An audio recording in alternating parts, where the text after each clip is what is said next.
ನೋಡಿ ಫ್ರೆಂಡ್ಸ್, ಇದು ಪರಂಗಿ ಹಣ್ಣಿನಲ್ಲಿ ವಿಚಿತ್ರವಾಗಿರುವಂಥ ವೈಟ್ ಕಲರ್ ಇದೆ. ಇದು ಏನನ್ನೋದೇ ನನಗೆ ಇದುವರೆಗೆ ನೋಡಿಲ್ಲ.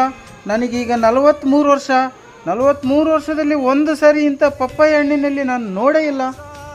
ಏನಿರ್ಬೋದು ಇದು? ಜೂಮ್ ಮಾಡಿ ಮೊಬೈಲ್ ತಗೊಂಡು ಇಡಿ.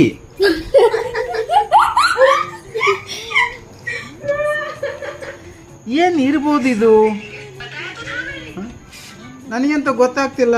ದಯಮಾಡಿ ಫ್ರೆಂಡ್ಸ್, ನಿಮಗೆ ಏನು ಅನಿಸ್ತತೆ, ಇದು ಏನಿರ್ಬೋದು ಅಂತ ಗೊತ್ತಿದ್ರೆ ದಯಮಾಡಿ ಕಾಮೆಂಟ್ ಮಾಡಿ.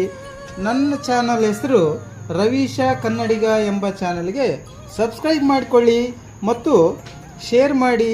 ನಿಮ್ಮ ಯಾರಿಗೆ ಶೇರ್ ಮಾಡಬೇಕು, ನಿಮ್ಮ ಸ್ನೇಹಿತರಿಗೆ, ಕುಟುಂಬಗಳಿಗೆ ಶೇರ್ ಮಾಡಿ. ಅತಿ ಹೆಚ್ಚು ಸಪೋರ್ಟ್ ಮಾಡಿ. ಇಂಥ ವಿಚಿತ್ರವಾದ ವಿಡಿಯೋಗಳು ನಾನು ನಿಮಗೆ ದಿನ ಅಪ್ಲೋಡ್ ಮಾಡ್ತೀನಿ ಈಗ. ಯಾಕೆಂದರೆ ಇದು ವಿಚಿತ್ರವಾಗಿರುವಂಥ, ನೋಡಿ ಏನನ್ನೋದೇ ಗೊತ್ತಾಗ್ತಿಲ್ಲ. ಇಂಥವೆಲ್ಲ ವಿಚಿತ್ರವಾಗಿರುವಂಥ ವಿಡಿಯೋಗಳು ನಾನು ಅಪ್ಲೋಡ್ ಮಾಡ್ತೀನಿ. ದಯಮಾಡಿ ನೀವು ನನ್ನ ಚಾನಲ್ಗೆ ಸಬ್ಸ್ಕ್ರೈಬ್ ಮಾಡಿ, ಲೈಕ್ ಮಾಡಿ, ಶೇರ್ ಮಾಡಿ. Thank you.